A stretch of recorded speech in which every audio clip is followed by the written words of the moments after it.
Hello everyone, it's Queen V and I'm back to you with another video. This video pertains to the unfortunate cardiac arrest of Bills safety player Damar Hamlin during the NFL Monday Night Football slot. With 5 minutes and 58 seconds remaining in the first quarter, Hamlin collapsed seconds after tackling wide receiver Tee Higgins, who plays for the Cincinnati Bengals. Hamlin received immediate medical attention on the field and was transported to the UC Medical Center in Cincinnati.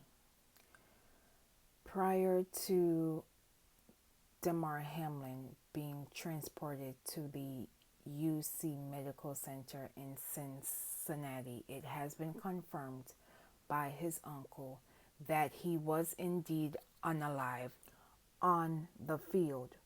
And this is why medical personnel were doing multiple CPR compressions on Hamlin on the field. The NFL released a statement, which I will read in part. Our thoughts are with Damar and the Buffalo Bills. We will provide more information as it becomes available. The NFL has been in constant communication with the NFL Players Association, which is in agreement with postponing the game. What bothered me during this unfortunate incident was the Bengals and Bills owners were still deciding if the game should continue.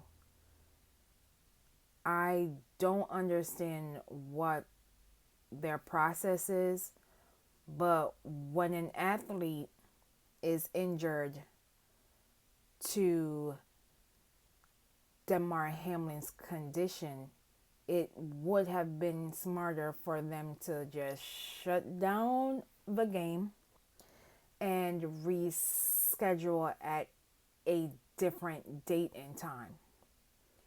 The fact that it took over 30 minutes for both teams to decide to end the game speaks volumes. That these athletes are not seen as human beings, but literally as pieces on a checkers board. Now you will watch this brief interview with Damar Hamlin's uncle, and I will be back with more commentary. So they felt that if he's sedated, his body can heal a lot faster than if he was woke and possibly cause other complications. So they got him sedated right now, and I mean, it's just heartbreaking seeing him like that, right? I mean, we were in Pittsburgh watching it on TV, and his little brother was there with us, and when he seen his brother drop like that, and when I tell you I never seen him cry or scream like that, like, we were trying to calm him down, like, yo, it's okay, he'll gonna get back up, he'll be back in the game, woo. Next thing you know, it's 10 minutes later, they're doing chest compressions. It's a half hour later, they still not playing yet. I'm like, yo, what's going on? What's wrong with my nephew? And then, like, when I say, like, now we were all in the room crying, man, we were all in tears, man. And I'm not a crier, but, like, I never cried so hard in my life, man. Just to know, like my nephew basically died on the field and they brought him back to life. I mean, that's just heartbreaking. And to see all those grown men crying and all the emotion, man, it really was a gut punch, man. And I would have been crying no matter who it was, but for it to be my nephew, it had that much more impact on me, man. And I'm just glad he's just still alive and able to fight and trying to get better and recover. You told me off camera your nephew died twice. Can you explain? Well, his heart had went out, so they had to resuscitate him twice. They resuscitated him on the field before they brought him to the hospital, and then they resuscitated him a second time when he got to the hospital. So I just want to show my gratitude for the medical staff that were on hand, because if not for them, my nephew probably wouldn't even be here. You know, I mean that, and from the bottom of my heart, I really thank them. And even the people in Cincinnati, man, everyone's been so nice out here. Every person I've gone up to has asked me, "Do I need anything?" You know, giving me their prayers and wishes, and you know, it really means a lot for us and our family in dealing with this because no one expected this to happen. But to know that you got that circle of support from everybody to help you get through it, it means a lot. You talked to me about the power of prayer. What do you think? I'm just going to silence that. What do you think is next for your nephew? He's still here. Yeah, he's still here. He's still here. He's just healing right now. He's healing. Like I said, they sedated him just to give him a better chance for him to just continue to heal better. And we're just taking it day by day. Seems like he's trending upwards in a positive way, and thanking God for that. But just continue to have people just continue to send them prayers in because I really believe those are making a difference for him having a full recovery that we're all hoping and expecting for. Any injuries to his lungs from the CPR or anything that you know about?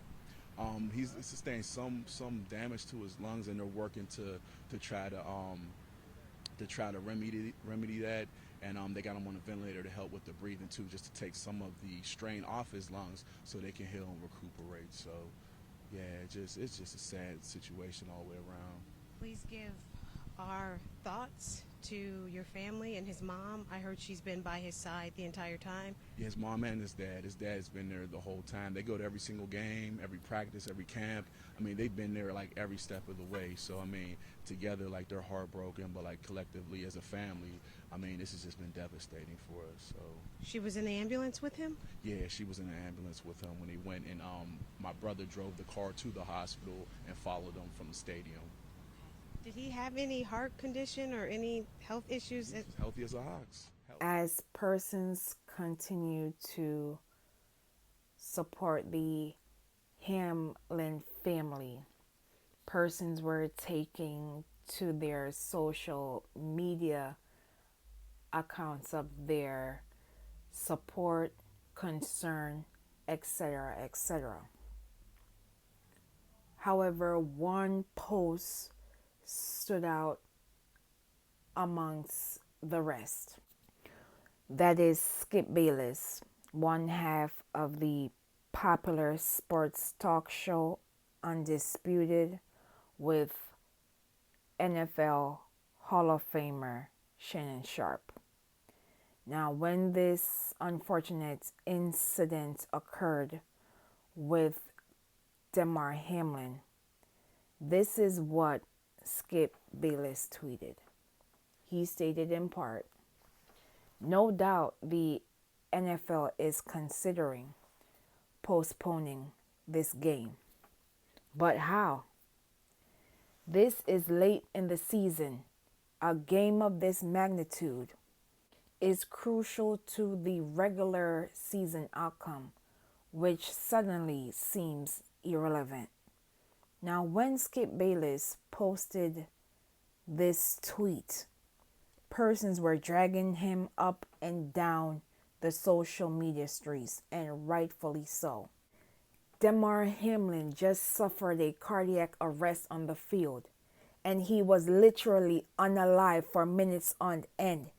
And had it not been for medical personnel, he would not be in a position to be fighting for his life. And Skip Bayless had the audacity to state, "The NFL is considering postponing the rest of this game, but how?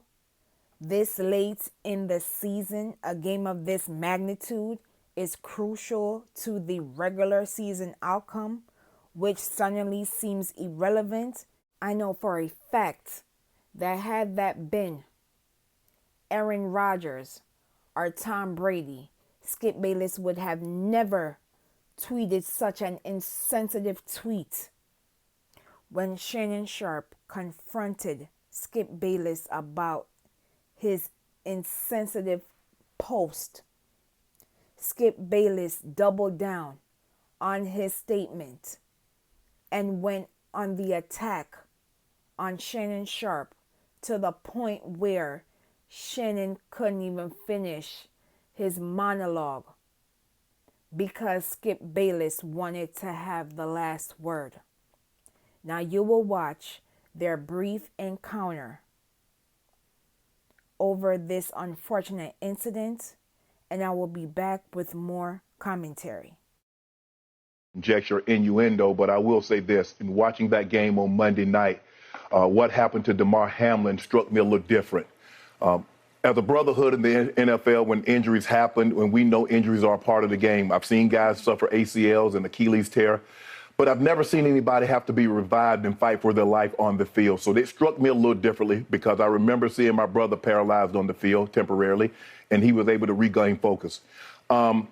Skip tweeted something, and although I disagree with the tweet, and hopefully Skip would take it down, but I didn't want it. Well, time out. I'm not going to take it down because I stand by what I tweeted. Skip, let me finish. All right, okay. Go ahead. No, you go. Go ahead, let's go, Jen. Okay. I mean, I cannot even get through a monologue without you interrupting me. Well, you could have came back, Skip. Well, I thought, Skip, just let. I didn't know you were going to bring up No, this. I was just going to say, Skip, I didn't want to yesterday to get into a situation where Damar Hamlin was the issue. We should have been talking about him and not get into your tweet. That's what I was going to do. But you can't even let me finish my opening monologue without you interrupting. Okay. I was under the impression you weren't going to bring this up because nobody here had a problem with that tweet. No. Clearly, the bosses wanted you to offer explanation. So clearly, somebody. No, they did not have. Nobody. Let's go, Jen. I am not surprised that this is being aired out to the public. This has always been Skip Bayless.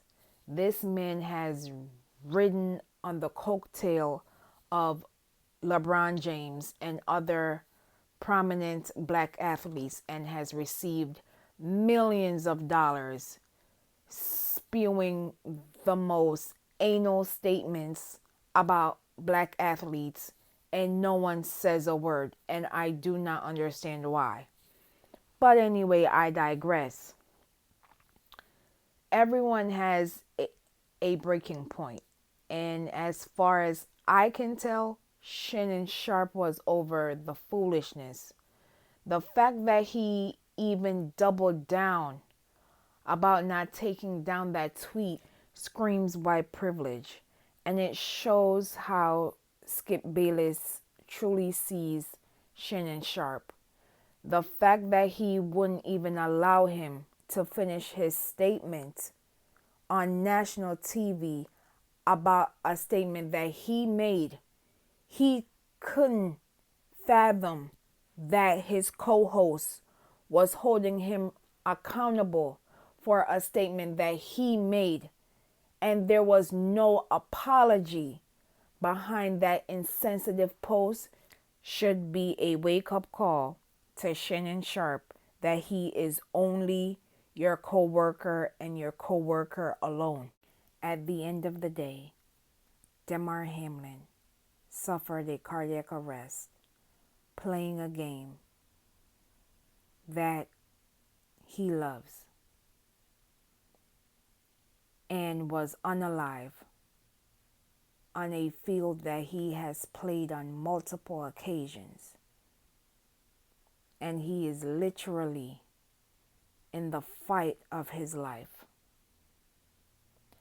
sending continued support and energy to the Hamlin family during this difficult time. And I hope that this story is a wake-up call to the NFL players that are currently playing, because 1 minute you are playing the game that you love, and the next second you are literally fighting for your life. I thank you for watching. Please be safe out here, and I will see you in the next video.